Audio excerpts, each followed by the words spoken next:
Right, Jonah Johnson, 25 DCCR 1775.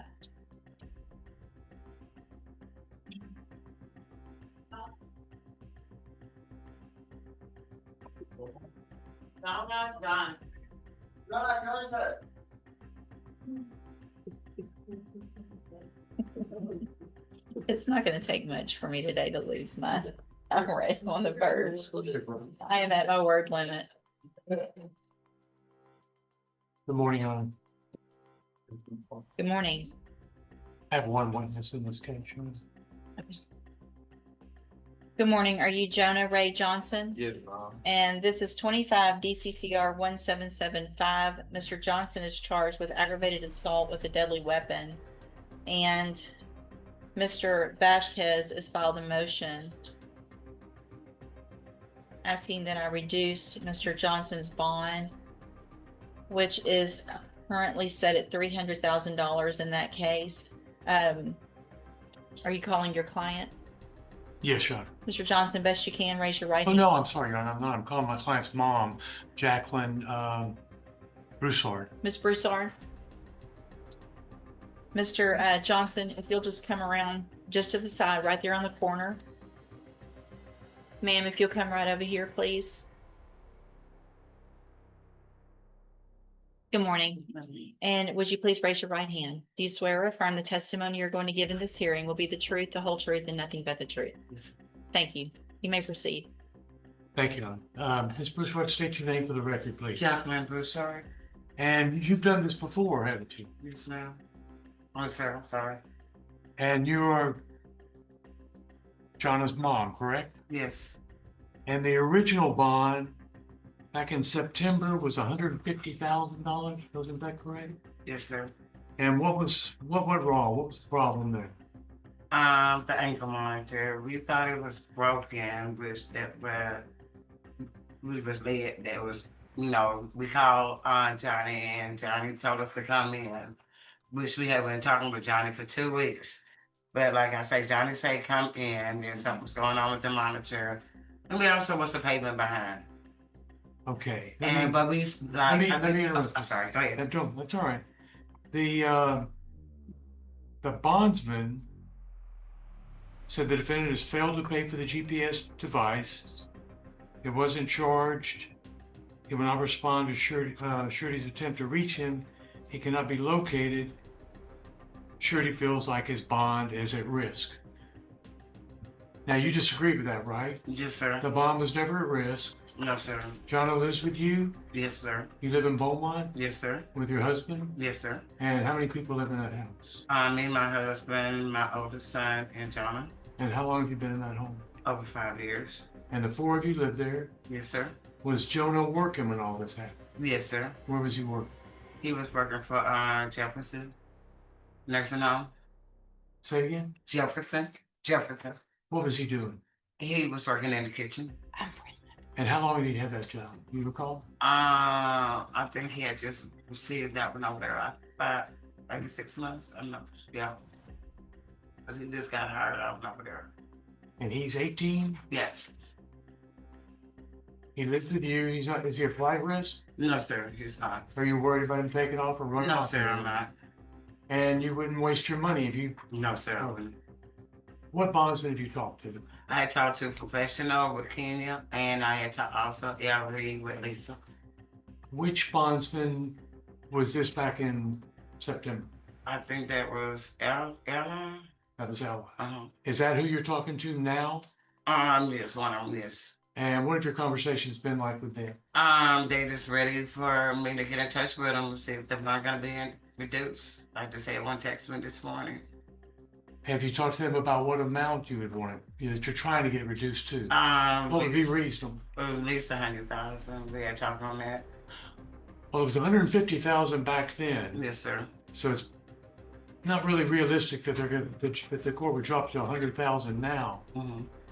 Are you asking the court to reinstate the? I don't know, reinstate the correct word, but to go back to the $150,000? Yes, sir. Yes, sir. Is that something you think you could work with? Yes, sir. They probably want you to sign a contract for $15,000. Yes, sir. I think 10% Yeah, of the door. yes, sir. would you make sure there was no discrepancies or mistakes or misunderstandings about the GPS monitor system? Yes, sir. And what else would you like to tell the judge? About the bond? I like the one. We already prepared to make fun. So, Have you seen the video in this case? yes, ma'am. Okay. I have talked to my son. Yes, yes, ma'am. You've actually And the- seen it? Yes, ma'am. Okay. The whole video. Okay. Anything else? Nothing else, right? Questions of this That was witness? actually one of my questions I was gonna ask this witness is whether or not she's seen the video, Judge. Okay. In addition to that, Ms. Broussard, are you aware that your son in the last 5 years has been arrested for 9 different offenses? Excuse me? Are you aware that in the last 5 years, your son has been arrested for 9 separate offenses? 9? Yes, ma'am. Evading arrest as a juvenile, UUMV as an adult, possession of a controlled substance, unlawful carry of a firearm, failed to ID, possession of a controlled substance, possession of marijuana, and 2 additional unauthorized carrying of a weapon. Were you aware of those arrests? Yes. Okay. Now, the gun that your son allegedly carried back on August the 31st of 2025, during that shootout at the Pine Club Apartments, do you have any idea where you got that gun from? No, sir. Are you aware that a bystander was shot during that melee? Yes, sir. All right, that's all I have, Judge. Okay. Any other questions of this witness? No, no. Thank you, ma'am. You can have a seat. Thank you, ma'am. Any other witnesses, Mr. Vasquez? No, Your Honor. Mr. Coleman? Judge, one of the items of evidence that I planned on introducing was the video from the shootout, but it sounds like the court vividly remembers that. So if the court doesn't wish to see that again, I want to. I mean, let's just quickly play it. I want to, I'm refreshing my memory by taking, well, first of all, I'm gonna take judicial notice of the court's file.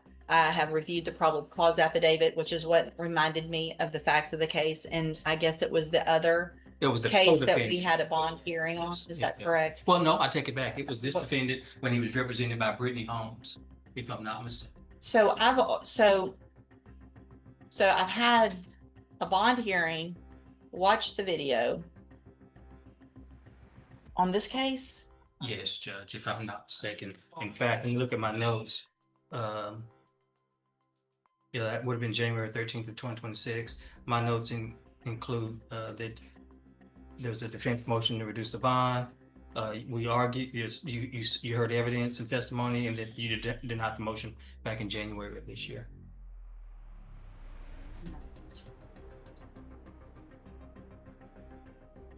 So this was after the AFRS, and the bond was at 300,000 on that date for the same bond hearing. Yes, Judge. Yeah. Yeah. Your motion's denied. I've already Yeah. heard all the evidence. Well, there is something, Judge. I think that it's at least, if you're going to deny it, I think you may want to consider it as far as whether or not the bond is sufficient.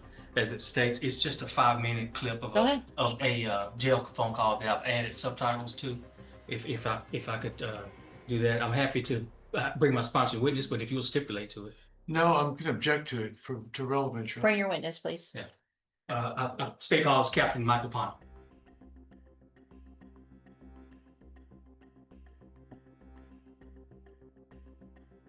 Good morning, sir. Morning, Mr. Thank you for your patience this morning. If you'll please raise your right hand, do you swear or affirm the testimony you're going to give in this hearing will be the truth, the whole truth, and nothing but the truth? Yes, Thank you, sir. Go ahead. Captain Ponder, would you state your full name for the record, please? my name is Captain Michael Ponzi. And Captain Ponder, very briefly, what do you do? What are your duties at the over at the jail? That's department. I'm the custodian of records for the Jefferson County Correctional Facility. And you're familiar as a custodian of record with the recording equipment there at the jail, correct? Yes, sir. And it's capable of making an accurate recording. Yes, sir. Each inmate is issued a unique identifying number, correct? Yes, sir. And that's one of the ways to identify who makes certain calls from the jail, correct? Yes, sir. Have you had an opportunity to review what I am marking? Judge, you want me to mark this as states 2 or 3? We entered one in the first hearing back in January. I can do it 1, however you want to do it. I think I mean, it's technically a new hearing. Okay, I'll do one. Okay. One's fine. All right, you recognize this USB drive? Yes, How do you recognize it? because I listened to it this morning. And are these your initials in today's date that's on this USB drive? Yes, sir. I'm marking it as State Exhibit number 1. You listened to it. Do you have any doubt that it's a fair and accurate copy of a jail phone call or recording of a telephone call made by an inmate, this inmate, from the Jefferson County Jail? No, sir, no doubt. All right, Judge, state off state. Statesman. Mr. Vasquez?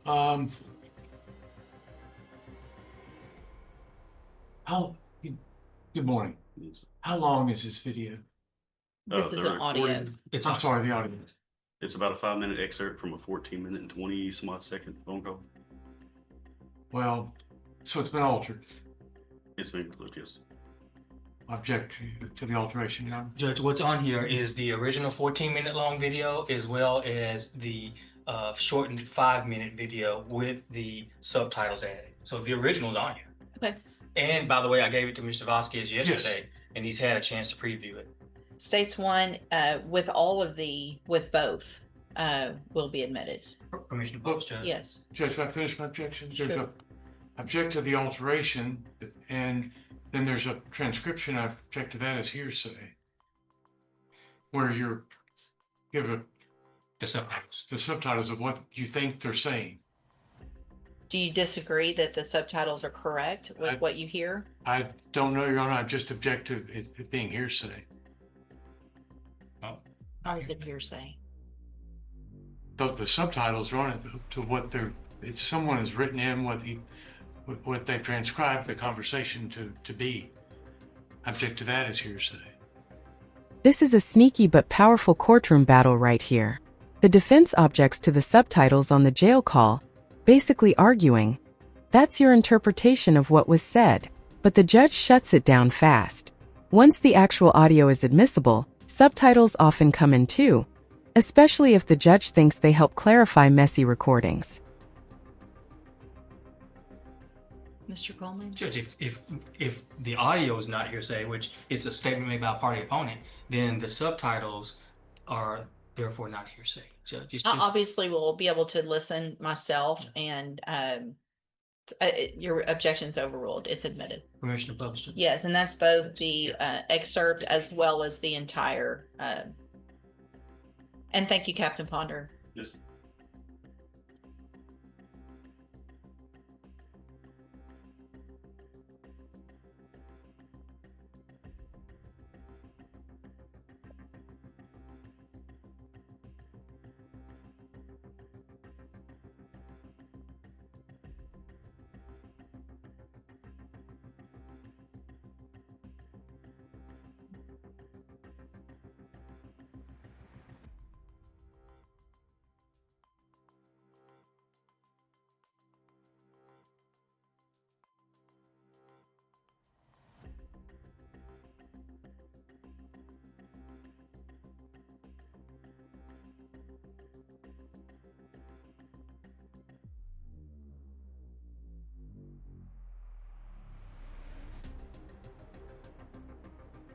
Maybe reported or monitored.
nah, take my shit to trial.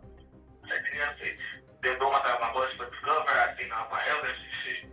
That shit bullshit, bro. Let me take this to trial, bro. They gonna drop the charge. So shit, I took take the charge. Ooh, my lawyer, now he look at the paperwork and shit like, oh, you good? You give him time. But shit, I know it's gonna take time. Because everything that's going on right now, they ain't making it no better. My shit, but like I say, shit, they come, even if they come like this, 5-year cap, they gonna say they off probation with a 5-year cap. I take that. I want to be careful. I want it 5 years. But if they do, I put like 2.5 on that bitch. Oh, come on, for a bank, you gonna have some bank time. I'm gonna have some bank time. Sorry, I got 5 months bank time right now. You been there 5 months, bitch. But it's like 5 months. 2 months I did, boy, this shit look like shit over. Very good point of the phone, because I think I really kind of been flying by.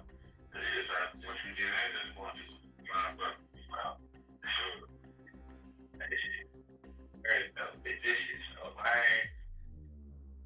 Wow. I ain't above this shit. Very big. Somebody. Because nigga been around young, it's hard to do it. I got the way. But you know, push gonna come to shove, some shit gonna happen. Boom. Get to the, like, that was my first write-up. Like, bitch, I've been chilling, so I've been quiet, doing that to nobody. That there's just write-up, got another write-up, I got fighting write-up, another fight or something. But I think they moved to this door. Shit. It was straight out there. So I put me on games that know what's going on. Like, shit. So I guess it was my first 10 minutes, so I was gonna carry up, boom. I think it's coming to have a lead and go back. There's gonna be a lot of niggas like this. I'm good. I'm like, man, I can't back to this. Like, right? So, like, they got oh, hey, they can get out this over. Like, but you see this, you know. So, I ain't gonna figure the world like this. It got to be good. Hey, I else, yeah, shit, say. After hearing the jail calls, reviewing the prior arrests, and remembering the shootout video, this decision was looking inevitable. The defense needed to convince the judge things had changed. Instead, the state convinced the judge the risk was still there. Even nigga probation for worse shit like that. Good, this I know. You come out on top with position probation for when you they just gave my other part of my free world part they nigga had 3 robberies. Gave nigga ISL for 3 months and 10-year probation. That's like that nigga that's what I'm talking about. They gave ISL 3 months, he had 3 months ISL, he got 10 years probation. After he was already on probation for 10 years. But crazy, even the dude that got testified with the court the same day. That's all I have on that, Judge. State has no further witnesses. All right, anything else? No, Your Honor. Okay. So at this time, I am going to deny the motion for a bond reduction. And I guess, Mr. Coleman, depending on any future incidents, if the state wishes to file a motion to increase, I would look at that at the appropriate time. We have contemplated that, Judge. But Mr. Johnson, a condition still, if you make that $300,000 bond, is that you would be on house arrest. You would be required to wear a GPS monitoring device at all times. Part of the reason that I'm doing this is because it sounds like you were working, your parents have the issues. I've looked at the bond, the affidavit for them to release surety. It's not just the GPS monitoring device. They obviously were having a hard time getting in touch with you for whatever reason. So I think that makes obviously one of the criteria under 17.15 for bail is that obviously you have to follow all of the rules and conditions of bond, which is with your bondsman as well. And so we will reset your case for an announcement, and Mr. Vasquez will visit with Mr. Coleman, get any offers in your case, and we'll either take a plea if you wish to take a plea at the next court date, or if you don't, we'll do a rejection and get your case set for trial. All right, you can go back with the bailiff.